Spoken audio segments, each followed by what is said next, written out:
So there's going to be some big changes at C-Squared happening. First change is this will be the last C-Squared of the semester. Over the holidays and stuff, we can't get the space, and nobody's here, so why would we get the space? So, we won't be here after today until January 24th. The other change is that we're not going to be on Saturdays anymore. We're going to be on Mondays from 5:30 to 6:30. And so the title of the message I thought was kind of appropriate for today.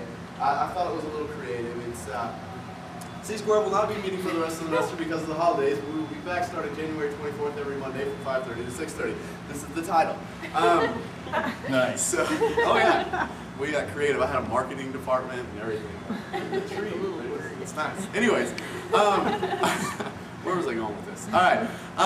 Another change that we're making is the mission statement for C-Squared. The mission statement was always to create experiences for college students who are out on church. That was the whole deal. We got together a team, we started working, and we were like, okay, there's some street preachers here and some deals going on where people are kind of uncomfortable with Christianity on this campus, really talking about it. Like 90% of most Christians here, because there's a lot of them, they're really cool, they're really good dudes, and there's only like this little 10% that's maybe like, you know, kind of, but they're the ones who are loud and they get all the press. So, you know, it's kind of crazy. And so we were like, we want to create a spot where everybody's comfortable and you can say, hey, I'm a Christian without everybody going, you know. And so we put together C-Squared and we started to do this whole deal. And the first night we come out slamming and we've got like 17 people. And that included me and the artist. But still, we had 17 people. And then the next week we had about 8. I mean, we're still rocking. And then the next week we had like 5.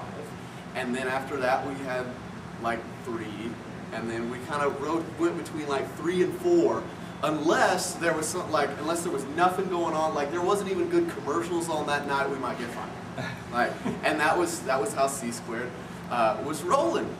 And so we're going, okay, so how can we get more people here? There's got to be a way to get more people. And so we're trying to figure out more and more things to get more people, and we're talking to more people, and we're looking for more things to do. We're passing out flyers and doing Facebook pages versus Facebook groups, and I mean we're going and getting exhausted, and it's not really bearing a lot of fruit. You know, we're working really hard on trying to figure out what is going on, and our biggest focus becomes we got to get people here. This is scratches by my cat, by the way. This is ridiculous. Yeah, she attacked me today. No, strike that. It's not my cat. It's her cat, and I hate it.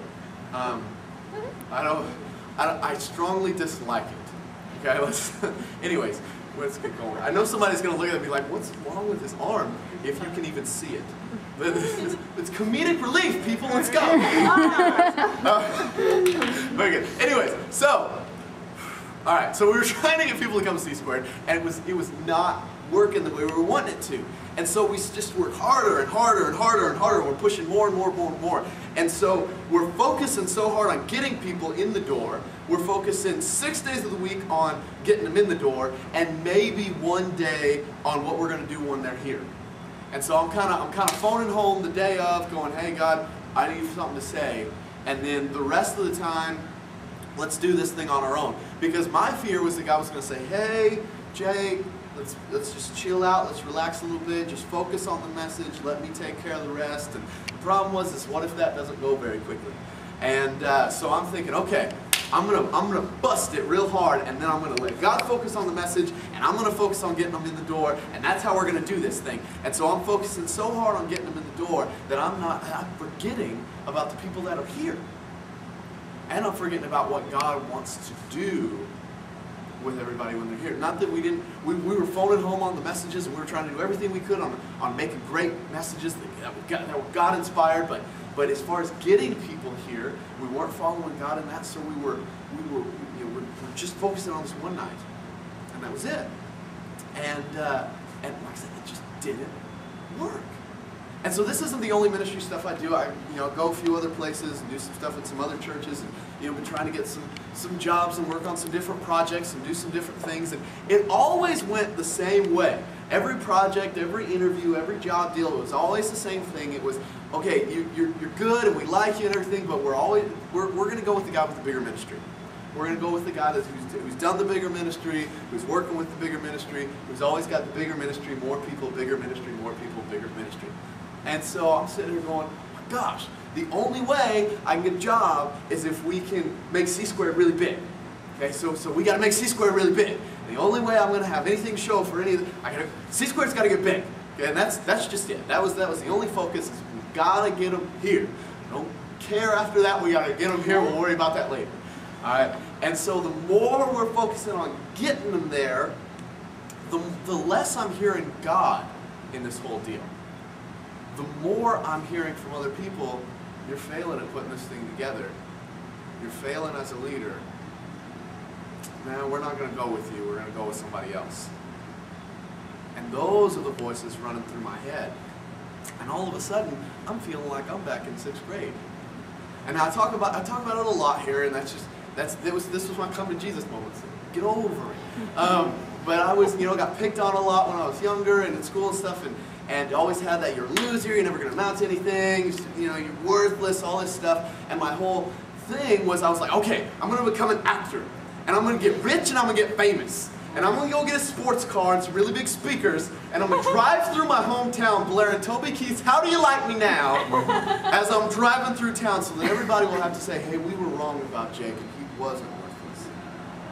And so when I was about 17, God kind of was grabbing a hold of my heart, really pressing on me, going, hey, you can do the actor thing, be successful, but what I really want is for you to go into ministry, and I want you to be on stage for me. And I'm sitting there going, wait a minute, I can't get rich and famous like that. How am I supposed to prove all them wrong if I go into ministry? This ain't going to work. And God's saying, hey, care more about my opinion than their opinion, because I think that you are wonderful. I've created you for a specific purpose. I want to do great things with you. I want to change the world. You are very, very valuable to me. And I just, okay, all right, let's do this thing with God. And my whole deal was telling everybody that God views them as very valuable, absolutely incredible, wonderful creations that He wants to do great things with. And that was the whole deal. And so, but the problem is, we get here, and I can't get anybody in the doors, and I'm not focusing on the message. I'm not focusing on just preach your guts out, and God will take care of the rest. I'm starting to listen to what everybody else is saying, and not God, and my own value system was all sorts of messed up. My own value system was a little bit off. Okay? And so what we've had to do is, if anybody knows me really closely, that I've been able to speak with this about, they'll tell you that for the last few months, man, something in my spirit has just been, God's just pressing on me. And I could not figure out what is going on, what's wrong. I thought we were doing what was God's will, what's the deal here, and I'm just happy, and something's just pressing on me. And the whole deal is I'm not drawing my value from God. I'm not hearing from God, you're wonderful, I want to create you to do this, let's do this in my will. I'm not hearing that. I'm hearing, you're a failure, you're not good at this, you're failing at this, you're not cut out to be a leader, you're not this, you're not this, you're not this. And so it's pressing on my spirit, because I'm caring more about what they think than what God thinks. And so we're changing things. We're changing the mission statement. We're changing everything about C-Squared, because the way that it's going to roll now is I'm going to preach my guts out here. We were spending 6 days a week trying to get them in the door, 1 day a week working on the message. We're flipping it. I'm working 6 days a week on the message, and maybe we'll worry about getting them in the door if God wants us to do something and calls us to do something like that. But really, we're going to start focusing on really doing everything we can in here, whether there's 1 million people here or whether there's one. And so first things first, I want to apologize that we did not make that priority number one. And the second thing, I really want to kind of go in to what all this means and really kind of dive into the message for tonight, because I really believe that maybe the voice in you is not saying, the stuff ringing through your head isn't, you're a loser, you're not a good leader, you're not going to amount to anything. But all of us live in an imperfect world and have lived imperfect lives. And all of us at some point had some voice, had some happening, had some instance, had some upbringing, had something happening where even though 70% of you can hear me say, oh yeah, you're valuable, and you go, yeah, but 30% of you still has that nagging on the inside going, no. There's still that something. And so I want to look at the book of Judges. In the book of Judges, there is a prophetess named Deborah. and she's telling everybody, what does God say about this? What does God say about this? What's right? What's wrong? And everybody comes to her with their problems and all their deal. And she tells everybody, hey, go get me Barak. And she gets this guy Barak, and I think that's how you pronounce it. I don't know. Hillbilly. That's hillbilly Hebrew, right? That's Barak. Anyways, so Deborah goes and she gets Barak, and she tells him, hey, the Israelites have been oppressed by the Canaanites for 20 years. She says, okay, Barak, here's the deal. God says you're going to go get an army, you're going to lead them, and you're going to attack the Canaanites. I believe the guy that was leading the Canaanites, Sisera, I don't know. It's hillbilly Hebrew, all right? We're going to call him Sisera. I don't know. Anyway, so he's supposed to go attack Sisera's army. The problem is Sisera's got 900 chariots.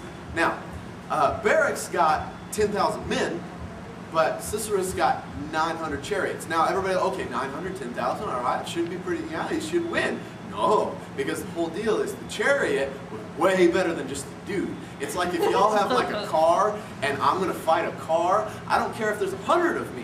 I ain't beating the car because y'all just keep doing donuts and knocking me out the way. All right, that's just how it's going to go. And so he really needs God helping him out to win this war. So he says, okay, Deborah, well, I'll do this thing, but I need you to come with me because you're hearing from God. And she goes, okay, I'll come with you, but because of this, God's not going to give you the glory in this battle. He's going to give it to a woman. Barak's like, whatever, as long as I'm not dead, let's go. And so they get the army together, and they start attacking Sisera, and they're doing their thing, and their armies are going, and Sisera starts losing. And he goes, oh my gosh, so he gets off of his chariot, and he hightails it on foot, all right, until he sees a little tent that a girl named Jael is in. Maybe it's Jael, I don't know. Jael. But anyways, so he goes to this tent, and he's like, hey, can you help me out here? And she's like, yeah, sure, come on. And she gives him a blanket, like some warm milk. He goes down for a nap. And he's like, hey, can you like, make sure nobody comes and kills me? And she's like, sure, I got it, man. And so he goes to sleep. And while he's asleep, she gets one of her tent pegs and a hammer and just kind of, boom, and just takes him out right there.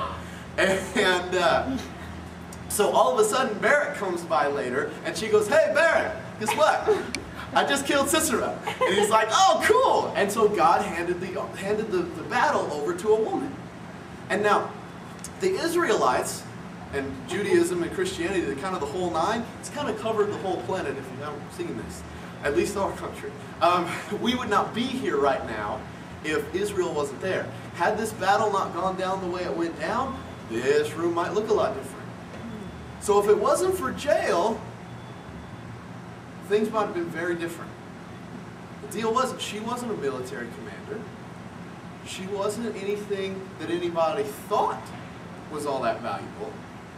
But God knew, I'm going to take this girl, she's going to be at this exact tent, the exact time, with the right steak, and she's going to save Israel from the oppression of the Canaanites. Okay, and so all of us have been fitted perfectly into this plan that God has for our lives. We just got to start walking into it and doing exactly what He's called us to do, whether we realize it or not. Because, hey, go out and go camping doesn't seem like something's going to change the world, but it did. And so Paul said it like this in Romans 12:6-8. Oh, something's wrong with my computer. I'm sorry. In His grace, God has given us different gifts for doing certain things well. So if God has given you the ability to prophesy, speak out with as much faith as God has given you. If your gift is serving others, serve them well. If you are a teacher, teach well. If your gift is to encourage others, be encouraging. Compliments go a long way. If it is giving, give generously. If God has given you leadership ability, take the responsibility seriously, and you will have a gift for showing kindness. Oh, if you have a gift for showing kindness to others, do it gladly. Okay? I got a couple stories I kind of want to galvanize this point with. I got one of those kind of like chain email things about like 9/11 a little while back, and it was a story that was kind of cool. You probably saw it. This one guy had given his friend a pair of shoes. It was just a gift, and they were leather dress shoes.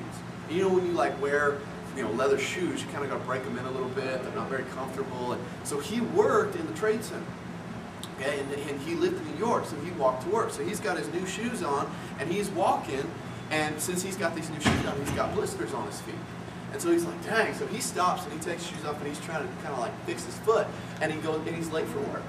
He's so late, in fact, he's not in the building when the plane crashes. Okay, because this guy gave generously, used his gift of generosity to give his buddy a gift of shoes, he saved his life. Now it's about to be Christmas and there's about to be shoes given by everybody. Ain't one person thinking, I'm going to save their life with these shoes. But you could. You never know. God may use that in a very specific way to change somebody's life. And you may never even know. I mean, there's millions of people inspired by this story 10 years later. There was another story I heard of a pastor, and he wanted to get a big church. And he went and he rented this big auditorium, this huge place, and he starts inviting everybody he knows. I mean, he's inviting. And he's thinking, I want to fill this place up. I got so many people RSVP, we're going to have to knock the doors off of this thing. This is going to be great. And so he steps out on stage that night, he gets up there, and he looks out into the audience, and there is not one there. It is zippity-doo-dah day. There are 0 people in the audience. And he goes, well, what? And he goes, well, God called me to preach this message. I'm going to preach it. And so he starts preaching to the empty chairs. And there's nobody there, and he's preaching his guts out. He's giving all he's got. And at the end, he even does an altar call. He does a call to Christ. What he doesn't know is there was a janitor cleaning up in the auditorium. He never knew he was there. The janitor comes up to the stage when he does the altar call. He said, you've been preaching so passionately. You've made a believer out of me. I want to pray to accept Christ. And he accepted Christ right there. It was crazy. The guy didn't realize what was going on. He just did what God called him to do and did it. Whether it's preaching, whether it's driving a race car, whether it's catching lobsters, whatever it is, God's made a very specific plan that he can use you in. Whatever it may be. See, I'm sure a couple people have been going, what's with the puzzle? Why is there a puzzle? All right. Well, we're about to find out. Every one of us is like a puzzle piece, okay? And life is kind of like a puzzle, all right? We all have different shapes, sizes, designs. We're all different. We're all fit in a very specific way. Now, if we want to fit in a different spot, and we don't think we can do something right, or we want to do something different, we're not going to fit. We're not going to fit. So God's putting passions in our hearts, and he's designed us a certain way that we start following those passions, and we start listening to him as to what direction to go. We're going to fit perfectly right where he wants us to go.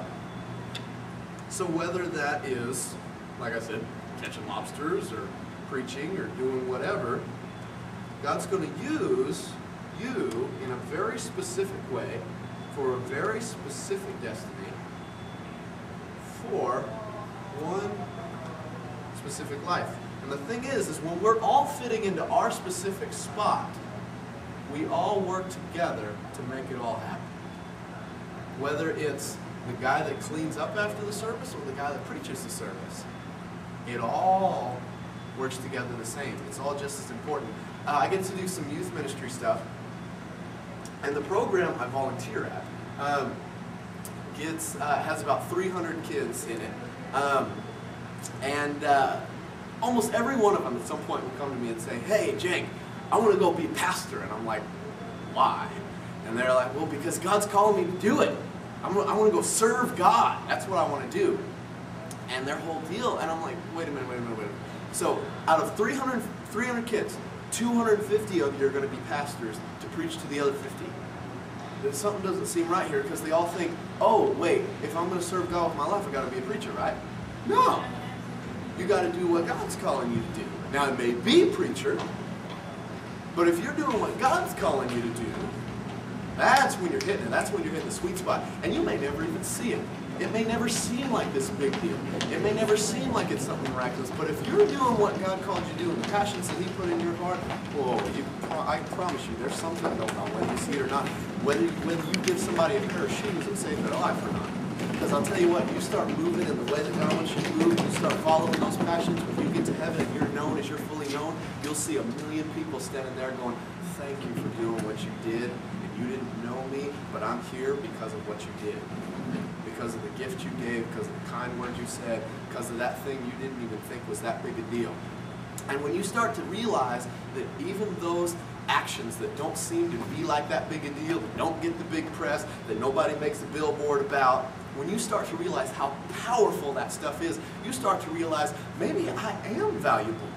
Maybe God can use me to do something amazing. And you start to realize that God's saying, you are pretty incredible. You are pretty special. And when they're saying that about you, and they're saying this about you, and they're doing this about you, and this happened in your past, nah, that doesn't decide your destiny. I decide your destiny. I've created you perfectly to fit exactly where I want you to fit.